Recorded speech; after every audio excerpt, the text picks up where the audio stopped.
Magandang araw mga kaibigan. Ah, Bibigyan ko kayo ng isang senaryo na ganito.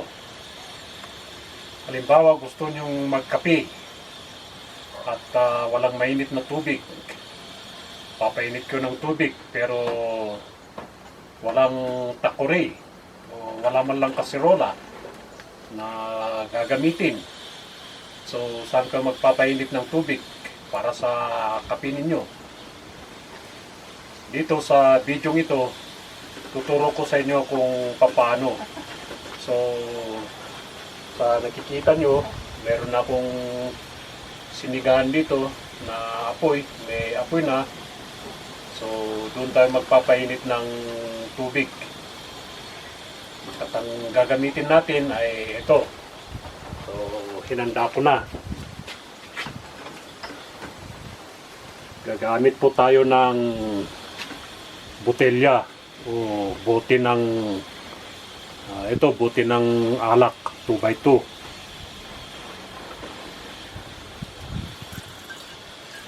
So lalagyan natin ng tubig.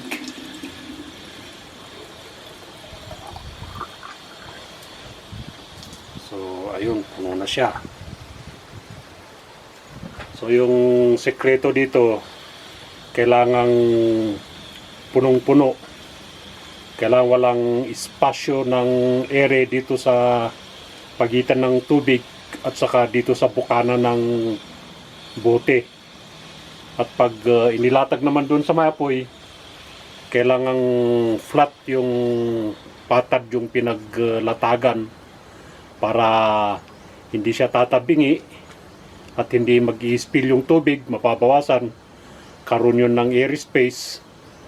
Pag ganun nangyari, mabibitak itong botelya. So failure yung pagpapainit ng tubig. So gawin natin.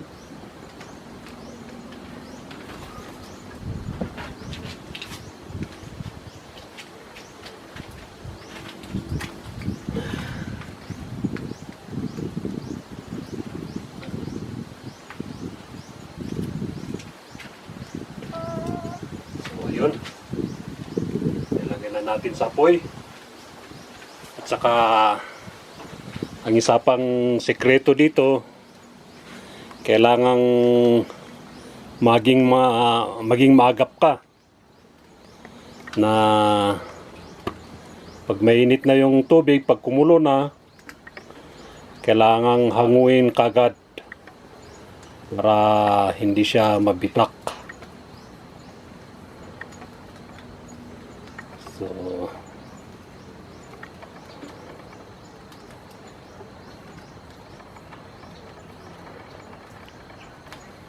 ayun siya.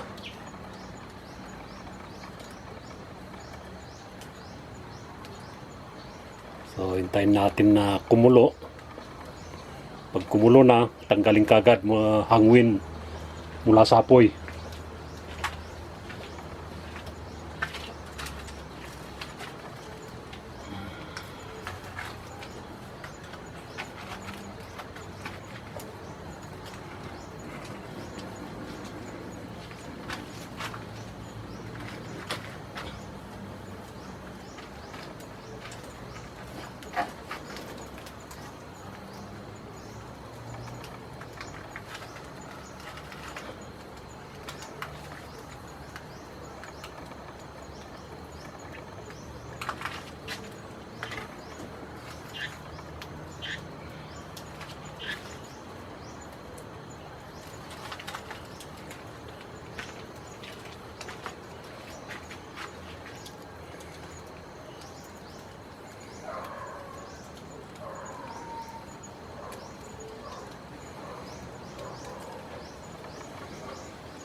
Alisin natin camera sa tripod, ilapit natin.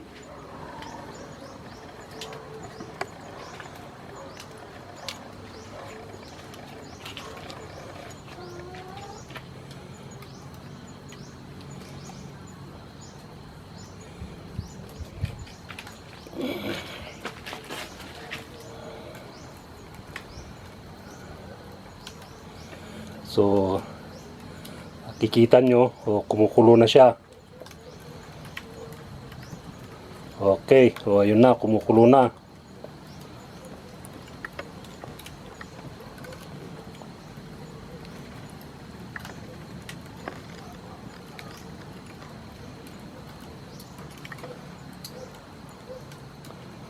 O ayun, sisimula na siyang uminit.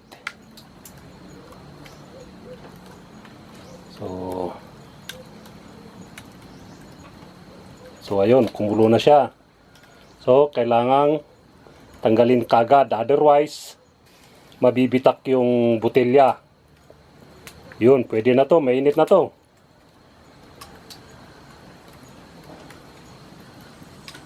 So ayun, kumukulo na siya, oh. Oh, oh.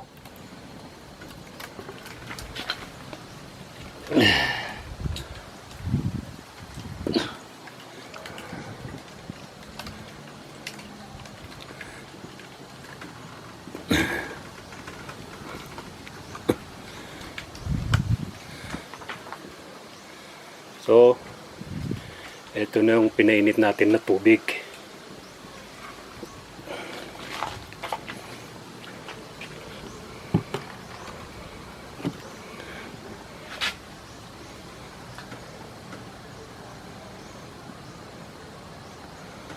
So, yun. Kita nyo naman. Mainit na siya. So, yun. Pwede na. Pwede nang magkape. So, ganun lang guys. At salamat sa panunod. At sana may natutunan kayo sa video ito. Isa itong survival tips na pwedeng gamitin pag kayo nasa liblib na lugar at kailangan nyo magpainit ng tubig na wala kayong gagamitin na kasirola o takuri. Ito gamitin nyo. Ayun o, umusok.